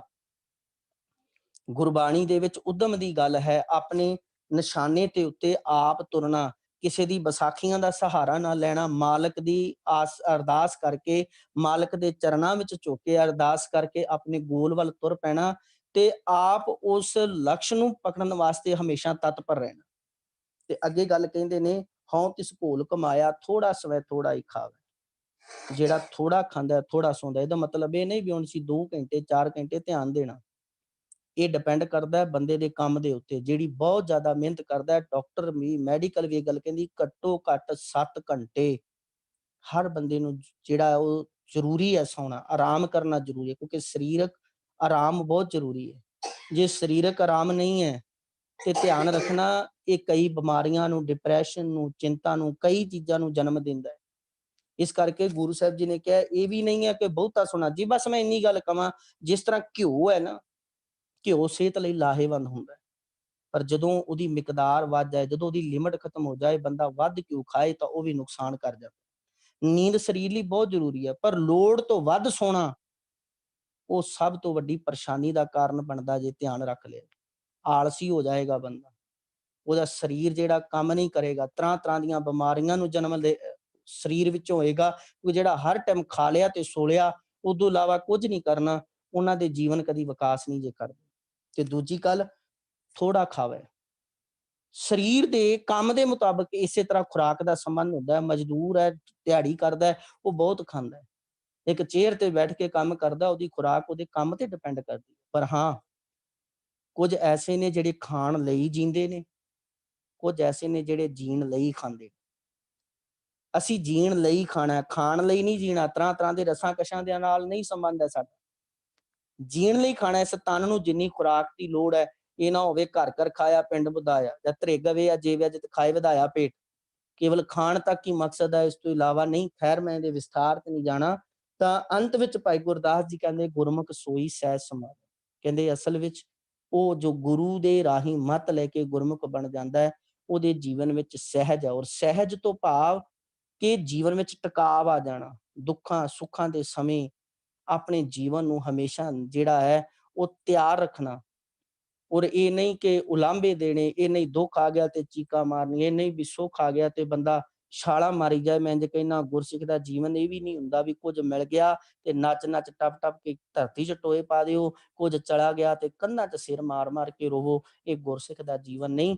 ਜੀਵਨ ਵਿੱਚ ਟਿਕਾਵ ਆ ਜਾਣਾ। ਤਾਂ ਭਾਈ ਗੁਰਦਾਸ ਜੀ ਨੇ ਬੜੀਆਂ ਪਿਆਰੀਆਂ ਨੈਤਿਕ ਕਦਰਾਂ ਕੀਮਤਾਂ ਦੀ ਗੱਲ ਕੀਤੀ ਹੈ ਵੀ ਹੇ ਭਾਈ, ਜੀਵਨ ਵਿੱਚ ਨਿਮਰਤਾ ਰੱਖ, ਮਿੱਠਾ ਬੋਲਣਾ, ਹਮੇਸ਼ਾ ਆਪਣੇ ਆਚਰਣ ਨੂੰ ਉੱਚਾ ਰੱਖਣਾ, ਹਮੇਸ਼ਾ ਜਿਹੜਾ ਈਰਖਾ ਦਵੈਸ਼ ਤੋਂ ਉੱਚਾ ਹੋ ਕੇ ਜੀਵਨ ਜਿਉਣਾ, ਥੋੜਾ ਸੌਣਾ, ਥੋੜਾ ਖਾਣਾ ਤੇ ਆਪਣੇ ਜੀਵਨ ਨੂੰ ਉੱਚੇ ਕਿਰਦਾਰ ਵੱਲ ਲੈ ਕੇ ਜਾਣਾ, ਇਹ ਜੀਵਨ ਦੇ ਵਿੱਚ ਹੋਣਾ ਬਹੁਤ ਜ਼ਰੂਰੀ ਹੈ। ਸੋ ਸਤਿਗੁਰੂ ਕਿਰਪਾ ਕਰੇ, ਜਿੱਥੇ ਅਸੀਂ ਇਹ ਸਭ ਕੁਝ ਕਰਦੇ ਹਾਂ, ਮਾਲਕ ਅੱਗੇ ਅਰਦਾਸ ਕਰੀਏ ਗੁਰੂ ਕਿਰਪਾ ਕਰੇ ਤੇ ਅਸੀਂ ਵੀ ਇਹਨਾਂ ਗੁਣਾਂ ਦੇ ਧਾਰਨੀ ਹੋਈਏ। ਇਹਨਾਂ ਕੁਝ ਕਹਿੰਦਾ ਹੋਇਆ ਖਿਮਾ ਦਾ ਜਾਚਕ ਆਪ ਸਾਰਿਆਂ ਦਾ ਤਹਿ ਦਿਲੋਂ ਧੰਨਵਾਦ।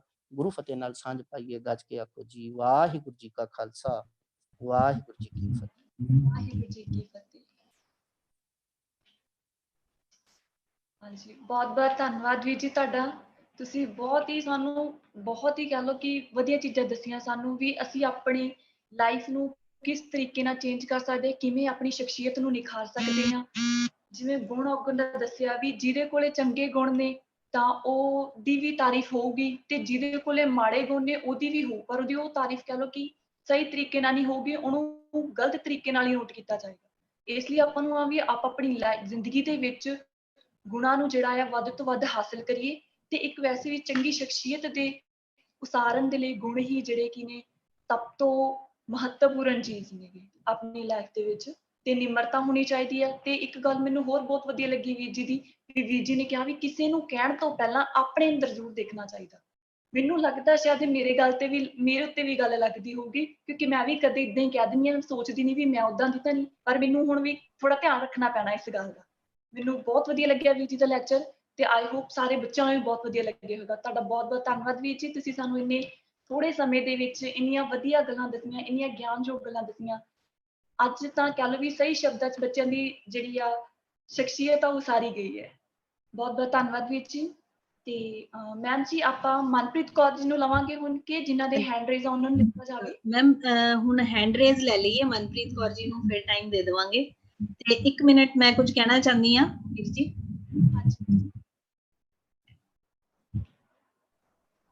ਵਾਹਿਗੁਰੂ ਜੀ ਕਾ ਖਾਲਸਾ, ਵਾਹਿਗੁਰੂ ਜੀ ਕੀ ਫਤਿਹ। ਅੰਕਲ ਜਸਵਿੰਦਰ ਸਿੰਘ ਜੀ ਨੂੰ ਬੇਨਤੀ ਹੈ, ਬੱਚਿਆਂ ਦੇ ਮੈਸੇਜ ਆ ਰਹੇ ਨੇ, ਮੈਨੂੰ ਲਗਾਤਾਰ ਬੱਚੇ ਮੈਸੇਜ ਕਰ ਰਹੇ ਨੇ, ਅੰਕਲ ਜੀ if you please can give us some words of wisdom as blessings to the students। ਅੱਜ ਆਪ ਜੀ ਦਾ ਬਰਥਡੇ ਹੈ, ਸਾਡੀ ਸਾਰੀ ਸੰਗਤ ਵੱਲੋਂ ਆਪ ਜੀ ਦੀ ਚੜ੍ਹਦੀ ਕਲਾ ਲਈ ਅਰਦਾਸ ਕਰਦੇ ਹਾਂ। ਤੇ ਅਗਰ ਆਪ ਜੀ ਕੋਲ ਸਮਾਂ ਹੋਵੇ 5 ਮਿੰਟ ਬੱਚਿਆਂ ਨੂੰ ਅਸੀਸ ਦੇ ਰੂਪ ਵਿੱਚ ਅਗਰ 2 ਸ਼ਬਦ ਕਹਿ ਸਕੋ ਤਾਂ।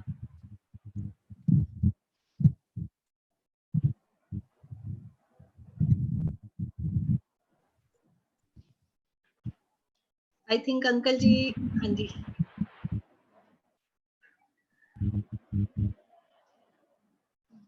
अंकल जी आप जी दी आवाज नहीं आ रही। ਹੁਣ ਆ ਰਹੀ ਜੀ। ਵਾਹਿ ਖਾਲਸਾ ਵਾਹਿਗੁਰੂ ਜੀ ਕੀ ਫਤਿਹ। हाँ जी हाँ जी हाँ जी, वाहिगुरु जी की फतेह uncle ji, thank you so much. ਓਏ ਮੈਂ ਤਾਂ ਹੁਣ ਤੱਕ ਹੁਣੇ ਵੀਰ ਦਾ ਜਿਹੜਾ ਕੋਈ ਸੁਣਿਆ ਨਾ, ਮੈਂ ਤਾਂ ਬਹੁਤ ਕੁਝ ਸਿੱਖ ਲਿਆ ਇਹਦੇ ਕੋਲੋਂ। ਮੈਂ ਮੂਰਖ ਜੀ ਨੂੰ ਆਂਦਾ ਜਾਂਦਾ ਤਾਂ ਕੁਝ ਹੈ ਨਹੀਂ, ਹੁਣ ਤੁਸੀਂ ਮੈਨੂੰ ਬੁਲਾ ਲਿਆ ਤੇ ਮੈਂ ਤਾਂ ਉਸੇ ਤੋਂ ਹੀ ਸੁਣ ਕੇ ਸੁਣ ਹੋਇਆ ਪਿਆ। ਮੇਰੇ ਅੰਦਰ ਤਾਂ ਕੋਈ ਗੁਣ ਹੈ ਹੀ ਨਹੀਂ। 73 ਸਾਲ ਦਾ ਅੱਜ ਬਾਬਾ ਜੀ ਨੇ ਕਰਤਾ ਮੈਨੂੰ, ਤੇ ਮੈਂ ਵੀ ਸਿੱਖਦਾ ਪਿਆ ਜੇ। ਪਰ ਮੈਂ ਕਹਿੰਦਾ ਬੱਚੇ ਬੜੇ ਵਡਭਾਗੇ ਆ, ਬੜੀ ਕਿਸਮਤ ਵਾਲੇ ਆ ਜਿਹੜੇ ਕਿ ਪਾਰਟਿਸਿਪੇਟ ਕਰ ਰਿਹਾ। 280 ਬੱਚਾ ਮੈਂ ਤਕਰੀਬਨ ਦੇਖਿਆ ਇਸ ਵੇਲੇ ਪਾਰਟਿਸਿਪੇਟ ਕਰ ਰਿਹਾ। ਤੇ ਗੁਰੂ ਸਾਹਿਬ ਸਭ ਨੂੰ ਚੜ੍ਹਦੀਆਂ ਕਲਾ ਬਖਸ਼ੇ। ਇਸ ਨਿੱਕੀ ਜਿਹੀ ਉਮਰ 'ਚ ਅਗਰ ਸਾਰੇ ਬੱਚੇ ਨੂੰ ਸਾਰੇ ਗੁਣ ਆ ਜਾਣ ਤੇ ਇਸ ਤੋਂ ਵਧੀਆ ਕੋਈ ਗੱਲ ਨਹੀਂ ਜੇ ਬੱਚੇ ਹੋ ਜ਼ਿੰਦਗੀ ਵਿਚਕਾਰ। ਪਰ ਬਾਬਾ ਜੀ ਬੜੇ ਦਿਆਲੂ ਜੇ, ਪਰਮਾਤਮਾ ਨਾਲ ਜੁੜੇ ਰਹੀਏ ਤੇ ਗੁਣ ਉੱਥੋਂ ਹੀ ਮਿਲਣੇ ਆ। ਤਾਂ ਮੈਂ ਸਾਰਿਆਂ ਨੂੰ ਸੱਚੇ ਪਾਤਸ਼ਾਹ ਦੇ ਅੱਗੇ ਤੁਸੀਂ ਅਰਦਾਸ ਕੀਤੀ ਹੈ ਮੇਰੀ, ਕਿਉਂਕਿ ਮੈਂ ਹੁਣ ਇੱਕ ਬੱਚੇ ਨੂੰ ਜਵਾਬ ਨਹੀਂ ਦੇਖਦਾ। ਮੈਂ ਦੇਖਿਆ ਬਹੁਤ ਸਾਰੇ ਬੱਚੇ ਨੇ ਅੱਜ ਮੈਨੂੰ ਨਾ ਵਧਾਈਆਂ ਮੁਬਾਰਕਾਂ ਤੇ ਵਿਸ਼ੇਸ ਭੇਜੀਆਂ, ਤੇ ਮੈਂ ਇੱਥੇ ਹੀ ਸਾਰਿਆਂ ਨੂੰ ਥੈਂਕ ਯੂ ਕਰਦਾ ਵਾਂ। ਤੇ ਬਸ ਅਰਦਾਸ ਕਰੋ ਮੇਰੇ ਵਾਸਤੇ ਕਿ ਗੁਰੂ ਸਾਹਿਬ ਜਿਹੜੀ ਮੇਰੇ ਕੋਲ ਸੇਵਾ ਲੈ ਰਹੇ ਆ ਤੇ ਮੈਂ ਅਖੀਲੇ ਸਵਾਸ ਤੱਕ ਸੇਵਾ ਬਿਲਕੁਲ ਗੁਰਮਤ ਅਨੁਸਾਰ ਹੀ ਨਿਭਾ ਸਕਾਂ। ਮੈਂ ਸਭ ਦਾ ਧੰਨਵਾਦ ਕਰਦਾ ਵਾਂ। ਜਿੱਥੇ ਮੇਰੇ ਜਨਮ ਦਿਨ ਦੀਆਂ ਵਧਾਈਆਂ ਬੱਚਿਓ ਤੁਸੀਂ ਮੈਨੂੰ ਦੇ ਰਹੇ ਹੋ ਸਾਰੇ, ਤੇ ਉੱਥੇ ਅੱਜ ਆਪਣੀ ਕੁਲਵੰਤ ਮੈਮ ਨੂੰ ਵੀ ਜ਼ਰੂਰ ਦੇਣੀ ਜੇ। ਇਹ ਨਾ ਭੁੱਲਿਆ ਜੇ ਉਹਨਾਂ ਦਾ ਵੀ ਜਨਮ ਦਿਨ ਅੱਜ ਹੀ ਜੇ। ਸੋ ਇਸ ਕਰਕੇ ਸਾਰੇ ਬੱਚੇ ਉਹਨਾਂ ਨੂੰ ਵੀ ਵਧਾਈ ਦੇਣੀ ਹੈ। ਤੇ ਮੇਰੇ ਵੱਲੋਂ ਮੇਰੀ ਬੱਚੀ ਇਸ ਕੁਲਵੰਤ ਕੌਰ ਨੂੰ ਗੁਰੂ ਸਾਹਿਬ ਬਹੁਤ ਬਖਸ਼ਿਸ਼ ਕਰਨ। ਪਤਾ ਨਹੀਂ ਮੈਂ ਕਿੰਨਾ ਚਿਰ ਹੈ ਕਿ ਨਹੀਂ ਹੈ, ਪਰ ਇਹ ਮੇਰੀ ਇੱਕ ਟੀਮ ਹੈ। ਇਹ ਬੱਚੀ ਬਹੁਤ ਹੀ ਅੱਗੇ ਤੱਕ ਲੈ ਜਾਏਗੀ ਬੱਚਿਓ ਤੁਹਾਨੂੰ ਸਾਰਿਆਂ ਨੂੰ। ਸੋ ਗੁਰੂ ਸਾਹਿਬ ਇਸ ਨੂੰ ਵੀ ਬਹੁਤ ਬਖਸ਼ਿਸ਼ ਚੜ੍ਹਦੀ ਕਲਾ ਬਖਸ਼ਣ, ਔਰ ਇਹ ਵੀ ਹੋਰਾਂ ਦੀ ਵੀ ਹੈਲਪ ਕਰਦੇ ਹੋ ਜਿਵੇਂ ਕਰ ਰਹੇ ਆ, ਤੇ ਮਹਾਰਾਜ ਇਹਦੇ ਸਿਰ ਤੇ ਹੱਥ ਰੱਖਣ। ਸੋ ਮੈਂ ਧੰਨਵਾਦ ਕਰਦਾ ਸਾਰਿਆਂ ਦਾ। ਸੋ ਜੇ ਮੈਂ ਕੁਛ ਨਹੀਂ ਜਾਂਦਾ ਮੇਰੇ ਵਾਸਤੇ ਅਰਦਾਸ ਕਰਿਆ ਜੇ ਕਿ ਮੈਨੂੰ ਵੀ ਗੁਰੂ ਮਹਾਰਾਜ ਇਹ ਬਖਸ਼ਿਸ਼ਾਂ ਕਰਨ ਜੋ ਬੱਚਿਓ ਤੁਸੀਂ ਇਹ ਛੋਟੀ ਜਿਹੀ ਉਮਰ ਸਿੱਖ ਰਹੇ ਹੋ। ਧੰਨਵਾਦ ਬੱਚਿਓ, ਬਹੁਤ ਬਹੁਤ ਚੜ੍ਹਦੀ ਕਲਾ ਸਾਰਿਆਂ ਦੀ। ਵਾਹਿਗੁਰੂ ਜੀ ਕਾ ਖਾਲਸਾ, ਵਾਹਿਗੁਰੂ ਜੀ ਕੀ ਫਤਿਹ। Thank you so much uncle ਜੀ। ਹੁਣ ਆਪਾਂ ਹੈਂਡ ਰੇਜ਼ ਲੈ ਲਈਏ ਮੈਮ। ਹਾਂਜੀ, ਬੱਚਿਆਂ ਦੇ ਹੈਂਡ ਰੇਜ਼ ਹੋਏ ਆ, ਅਸੀਂ ਉਹਨਾਂ ਨੂੰ ਲੈਂਦੇ ਆ। ਜਸਪ੍ਰੀਤ ਕੌਰ ਜੀ ਆਪ ਜੀ हैंड रेज ले लो एक एक करके। हाँ जी,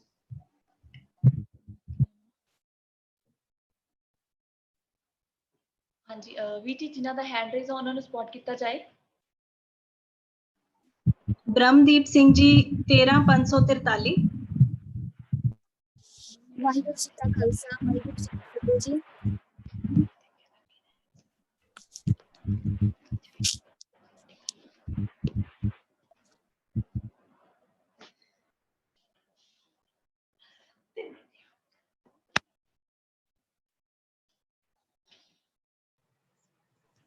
जी वाहिगुरु जी का खालसा, वाहिगुरु जी की फतेह जी।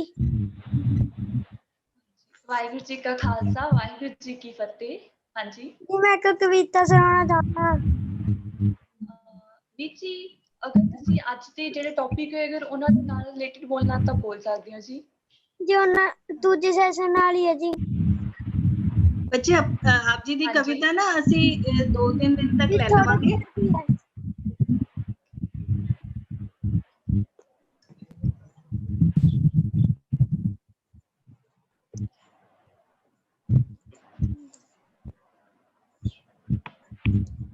हाँ जी बेटा, आप जी दी कविता ਅਸੀਂ ਅਗਲੀ ਵਾਰ ਲੈ ਲਵਾਂਗੇ। ठीक है जी। हाँ जी, बहुत बहुत धन्यवाद। वीर जी अगला हैंड रेज ले लो।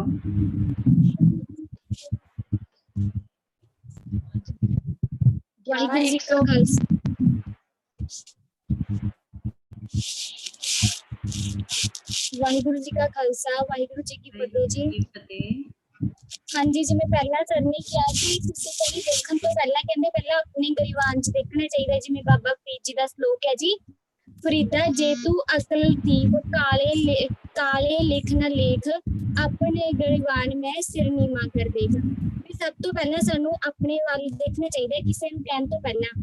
ਤੇ ਇੱਕ ਮੇਰਾ ਥੋਟ ਹੈ ਜੀ, ਕਹਿੰਦੇ ਪਿਆਸਿਆਂ ਦੇ ਲਈ ਖੂਹਾਂ ਦੀ ਕਮੀ ਹੋ ਸਕਦੀ ਹੈ ਤੇ ਖੂਹਾਂ ਦੇ ਵਿੱਚ ਪਾਣੀ ਦੀ ਕਮੀ ਹੋ ਸਕਦੀ ਹੈ, ਪਰ ਫਿਰ ਵੀ ਪਤਾ ਨਹੀਂ ਕਿਉਂ ਅੱਜ ਦਾ ਮਨੁੱਖ ਪਿਆਸਾ ਹੀ ਖੜਾ ਹੈ, ਕਿਉਂਕਿ ਸ਼ਾਇਦ ਉਸਦੀ ਰੱਸੀ ਹੈ ਜਿਹੜੀ ਉਹ ਛੋਟੀ ਹੈ ਤੇ ਜਿਹੜੀ ਬਾਲਟੀ ਹੈ ਉਹ ਵੱਡੀ ਹੈ। ਮਤਲਬ ਕਿ ਆਪਾਂ ਗੁਰਬਾਣੀ ਤਾਂ ਘੱਟ ਪੜ੍ਹਦੇ ਹਾਂਗੇ ਜੇ ਆਪਾਂ ਗੁਰਬਾਣੀ ਦੇ ਹਿਸਾਬ ਨਾਲ ਕਹੀਏ ਵੀ ਜਿਹੜੀਆਂ ਸਾਡੀਆਂ ਮੰਗਾਂ ਨੇ ਉਹ ਬਹੁਤ ਜ਼ਿਆਦਾ ਨੇ ਜੀ। ਵਾਹਿਗੁਰੂ ਜੀ ਕਾ ਖਾਲਸਾ ਵਾਹਿਗੁਰੂ ਜੀ ਕੀ ਫਤਿਹ ਜੀ। ਹਾਂਜੀ, ਵਾਹਿਗੁਰੂ ਜੀ ਕਾ ਖਾਲਸਾ ਵਾਹਿਗੁਰੂ ਜੀ ਕੀ ਫਤਿਹ। ਹਾਂਜੀ, ਅੱਗੇ ਜੀ ਨੈਕਸਟ ਅੰਮ੍ਰਿਤਪ੍ਰੀਤ ਕੌਰ।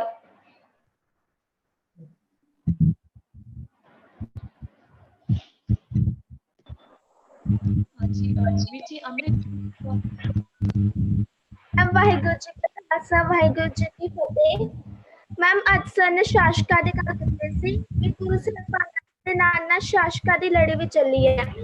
ਮੈਂ ਗੁਰੂ ਸਾਹਿਬਾਨਾਂ ਦੇ ਸਮੇਂ ਜੋ ਸ਼ਾਸਕ ਹੋਏ ਆ ਉਹਨਾਂ ਬਾਰੇ ਦੱਸਣਾ ਚਾਹੂੰਗੀ। ਗੁਰੂ ਨਾਨਕ ਦੇਵ ਜੀ ਦੇ ਸਮੇਂ ਦੇ ਸ਼ਾਸਕ ਸੀ ਉਹ ਸੀ ਬਾਬਰ, ਗੁਰੂ ਅੰਗਦ ਦੇਵ ਜੀ ਦੇ ਸਮੇਂ ਹੁਮਾਯੂੰ, ਗੁਰੂ ਅਮਰਦਾਸ ਜੀ ਦੇ ਸਮੇਂ ਅਕਬਰ, ਗੁਰੂ ਅਰਜਨ ਦੇਵ ਜੀ ਦੇ ਸਮੇਂ ਜਹਾਂਗੀਰ ਤੇ ਗੁਰੂ ਹਰਗੋਬਿੰਦ ਸਾਹਿਬ ਜੀ ਦੇ ਸਮੇਂ ਜਹਾਂਗੀਰ ਤੇ ਸ਼ਾਹਜਹਾਂ, ਗੁਰੂ ਹਰਿਰਾਏ ਸਾਹਿਬ ਜੀ ਦੇ ਸਮੇਂ ਔਰੰਗਜ਼ੇਬ, ਗੁਰੂ ਹਰਕ੍ਰਿਸ਼ਨ ਸਾਹਿਬ ਜੀ ਦੇ ਸਮੇਂ ਵੀ ਔਰੰਗਜ਼ੇਬ ਤੇ ਗੁਰੂ ਤੇਗ ਬਹਾਦਰ ਸਾਹਿਬ ਤੇ ਗੁਰੂ ਗੋਬਿੰਦ ਸਿੰਘ ਜੀ ਦੇ ਸਮੇਂ ਵੀ ਔਰੰਗਜ਼ੇਬ ਹੋ ਗਿਆ। ਤੇ ਨਾਲ ਮੈਂ ਸਰਦਾਰ ਜਸਵਿੰਦਰ ਸਿੰਘ ਜੀ ਖਾਲਸਾ ਤੇ ਮੈਮ ਕੁਲਵੰਤ ਮੈਮ ਜੀ ਨੂੰ ਹੈਪੀ ਬਰਥਡੇ ਵਿਸ਼ ਕਰਨਾ ਚਾਹੂੰਗੀ। ਪਰਮਾਤਮਾ ਉਹਨਾਂ ਨੂੰ ਸਦਾ ਚੜ੍ਹਦੀ ਕਲਾ ਬਖਸ਼ੇ। ਤੇ ਕੁਲਵੰਤ ਮੈਮ ਦੇ ਉੱਪਰ ਇੱਕ ਪੋਇਮ ਲਿਖੀ ਹੈ, ਜੇ ਟਾਈਮ ਹੋਵੇ ਤਾਂ ਬੋਲ ਕੇ ਦੱਸਾਂ ਜੀ। ਨਹੀਂ ਬੱਚੇ ਜੀ ਆਪਾਂ ਨੈਕਸਟ ਹੈਂਡ ਦਵਾਂਗੇ, ਆਪ ਜੀ ਅੱਗੇ ਲਿਓ ਮੈਮ। ਹਾਂਜੀ ਨੈਕਸਟ ਲੈ ਲੈਂਦੇ ਆ ਜੀ।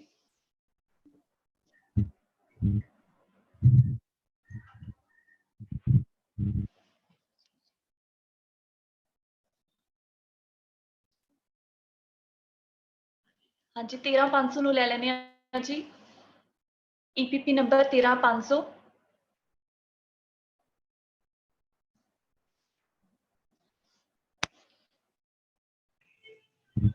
ਵਾਹਿਗੁਰੂ ਜੀ ਕਾ ਖਾਲਸਾ ਵਾਹਿਗੁਰੂ ਜੀ ਕੀ ਫਤਿਹ ਜੀ। ਵਾਹਿਗੁਰੂ ਜੀ ਮੇਰੀ ਆਵਾਜ਼ ਆ ਰਹੀ ਹੈ? ਹਾਂਜੀ ਵਾਹਿਗੁਰੂ ਜੀ। ਵਾਹਿਗੁਰੂ ਜੀ ਕਾ ਖਾਲਸਾ। ਸਰ ਨੇ ਟੌਪਿਕ ਲਿਆ ਸੀ ਹੰਕਾਰ। ਮੈਂ ਹੰਕਾਰ ਤੇ ਕਹਿਣਾ ਚਾਹਾਂਗੀ ਕਿ ਜਦੋਂ ਬੰਦੇ ਵਿੱਚ ਹੰਕਾਰ ਆ ਜਾਂਦਾ ਹੈ ਤਾਂ ਉਸ ਕੋਲ ਜਿਹੜੀ ਤਾਕਤ ਹੁੰਦੀ ਹੈ ਤਾਂ ਉਹ ਉਸਨੂੰ ਨਾ ਵੀ ਇਹੋ ਜਿਹੀਆਂ ਗੱਲਾਂ ਤੇ ਲਗਾਉਂਦਾ ਵੀ ਜਿਹੜੀ ਉਸਨੂੰ ਪਸੰਦ ਆਉਂਦੀਆਂ ਤੇ ਉਸਦੀ ਪ੍ਰਾਪਤੀ ਲਈ ਨਾ ਉਹ ਸਾਰੀ ਤਾਕਤ ਲਗਾ ਦਿੰਦਾ ਹੈ ਤੇ ਉਸ ਲਈ ਵੀ ਕਿਸੇ ਦਾ ਵੀ ਖਾਤਮਾ ਕਰ ਸਕਦਾ ਹੈ। ਤੇ ਇਹ ਭੁੱਲ ਜਾਂਦਾ ਹੈਗਾ ਵੀ ਜਿਹੜੀਆਂ ਉਸਨੂੰ ਇਹ ਦਾਤਾਂ ਮਿਲੀਆਂ ਨਾ ਉਹ ਵੀ ਪਰਮਾਤਮਾ ਦੇ ਕਰਕੇ ਮਿਲੀਆਂ, ਪਰਮਾਤਮਾ ਵੱਲੋਂ ਬਖਸ਼ਿਸ਼ ਕੀਤੀਆਂ ਗਈਆਂ ਹਨ। ਪਰ ਜਦੋਂ ਚੰਗਾ ਇਨਸਾਨ ਆਪਣੀ ਜਿਹੜੀ ਤਾਕਤ ਹੁੰਦੀ ਹੈ ਉਹ ਚੰਗੇ ਕੰਮਾਂ ਲਈ ਲਾਉਂਦਾ ਹੈ, ਵਾਹਿਗੁਰੂ ਦੇ ਮਤਲਬ ਸਿਮਰਨ ਲਈ ਲਾਉਂਦਾ ਹੈ, ਤਾਂ ਉਸ ਕੋਲ ਜਿਹੜੀ ਤਾਕਤ ਹੁੰਦੀ ਹੈ ਨਾ ਤਾਂ ਵਾਹਿਗੁਰੂ ਜੀ ਉਸ ਤੇ ਮਿਹਰਬਾਨ ਹੋ ਜਾਂਦੇ ਆ ਤੇ ਉਸਦੀ ਵੀ ਮਦਦ ਕਰਦੇ ਆ। ਇਸ ਲਈ ਕਦੇ ਵੀ ਆਪਣੇ ਕੋਲ ਜਿਹੜੀਆਂ ਚੀਜ਼ਾਂ ਨਾ ਉਸਦਾ ਹੰਕਾਰ ਨਹੀਂ ਕਰਨਾ ਚਾਹੀਦਾ। ਮੈਨੂੰ ਇਹ ਗੱਲ ਅੱਜ ਸਰ ਦੀ ਬਹੁਤ ਵਧੀਆ ਲੱਗੀ। ਆਪ ਜੀ ਨੇ ਬੜੇ ਵਧੀਆ ਵਿਚਾਰ ਸਾਂਝੇ ਕੀਤੇ ਤੇ ਵਾਹਿਗੁਰੂ ਜੀ ਮਿਹਰ ਕਰਨ। ਤੇ ਸਰਦਾਰ ਜਸਵਿੰਦਰ ਸਿੰਘ ਜੀ ਖਾਲਸਾ ਤੇ Kulwant ma'am I wishing you happy birthday and ਹਮੇਸ਼ਾ ਖੁਸ਼ ਰਹੋ। God bless you. Waheguru ji ਕਾ ਖਾਲਸਾ ਵਾਹਿਗੁਰੂ ਜੀ ਕੀ ਫਤਿਹ ਜੀ। ਮੈਮ ਜੀ ਅਗਰ ਟਾਈਮ ਹੈ ਤਾਂ ਆਪਾਂ ਹੋਰ ਲੈ ਸਕਦੇ ਹਾਂ ਜੀ। ਹਾਂਜੀ ਮੈਮ 2 ਕੁ ਹੋਰ ਲੈ ਲਓ ਹੈਂਡ ਰੇਜ਼।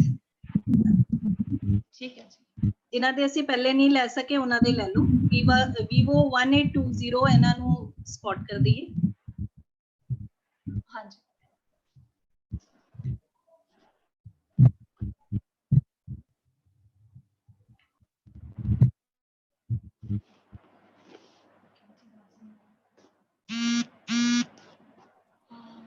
ਵਿੱਚ ਆਵਾਜ਼ ਨਹੀਂ ਆ ਰਹੀ ਤੁਹਾਡੀ। ਹਾਂਜੀ ਵਾਹਿਗੁਰੂ ਜੀ ਕਾ ਖਾਲਸਾ ਵਾਹਿਗੁਰੂ ਜੀ ਕੀ ਫਤਿਹ। ਵਾਹਿਗੁਰੂ ਜੀ ਕਾ ਖਾਲਸਾ ਵਾਹਿਗੁਰੂ ਜੀ ਕੀ ਫਤਿਹ। ਜਿਹੜਾ ਪਹਿਲਾਂ ਮਨਪ੍ਰੀਤ ਮੈਮ ਨੇ ਸੈਕਸ਼ਨ ਲਿਆ ਸੀ, ਉਹਨਾਂ ਦੇ ਵੀ ਸੈਕਸ਼ਨ ਦਾ ਟੌਪਿਕ ਸੀ ਮਨੁੱਖੀ ਜੀਵਨ ਦਾ ਕੀ ਮਨੋਰਥ ਆ। ਮਨੁੱਖੀ ਜੀਵਨ ਦਾ ਮਨੋਰਥ ਮੈਮ ਨੇ ਫਰਮਾਨ ਬੋਲਿਆ, ਭਈ ਪ੍ਰਾਪਤ ਮਾਨੁਖ ਦੇ ਹੁਰੀਆ ਗੋਬਿੰਦ ਮਿਲਨੇ ਕੀ ਇਹ ਤੇਰੀ ਬਰੀਆ।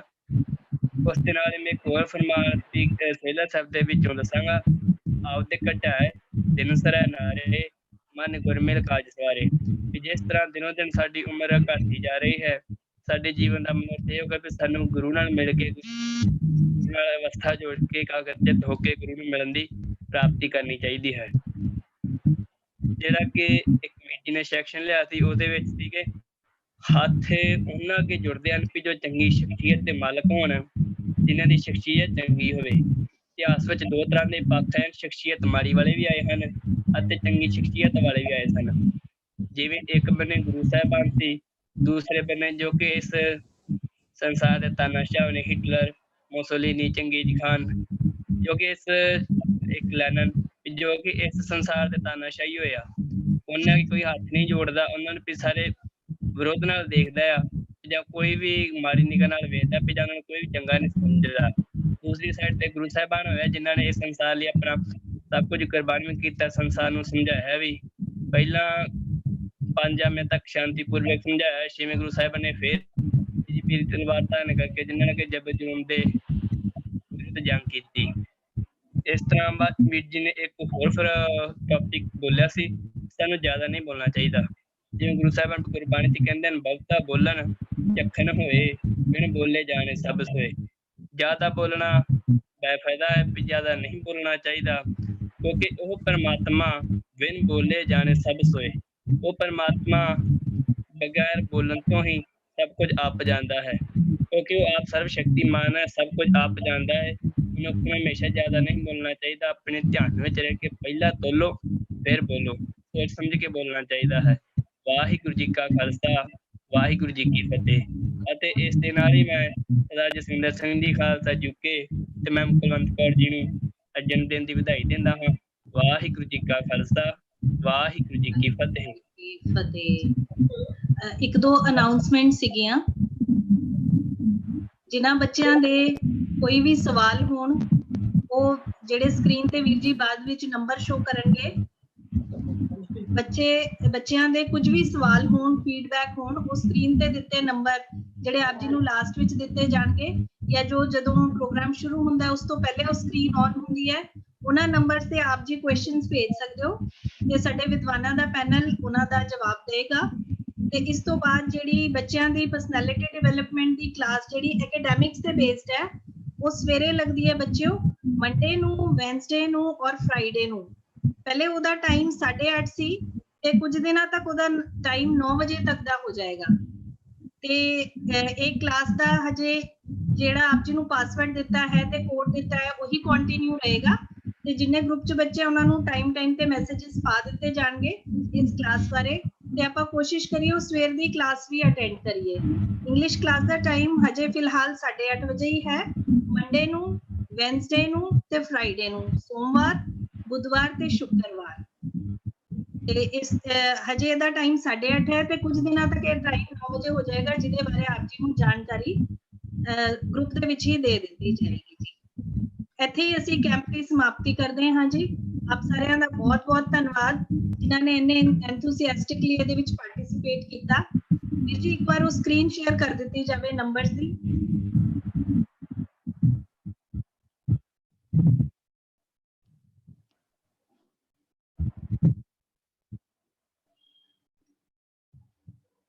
ਜਾਪ ਸੇਵਾ, ਕੀਰਤਨ ਸੇਵਾ ਤੇ ਕੁਐਸਚਨ ਤੇ ਫੀਡਬੈਕ ਦੇ ਨੰਬਰ ਸਕਰੀਨ ਤੇ ਆ ਰਹੇ ਹਨ ਤੇ ਆਪ ਸਭ ਇਹਦੇ ਤੇ ਸੰਪਰਕ ਕਰ ਸਕਦੇ ਹੋ।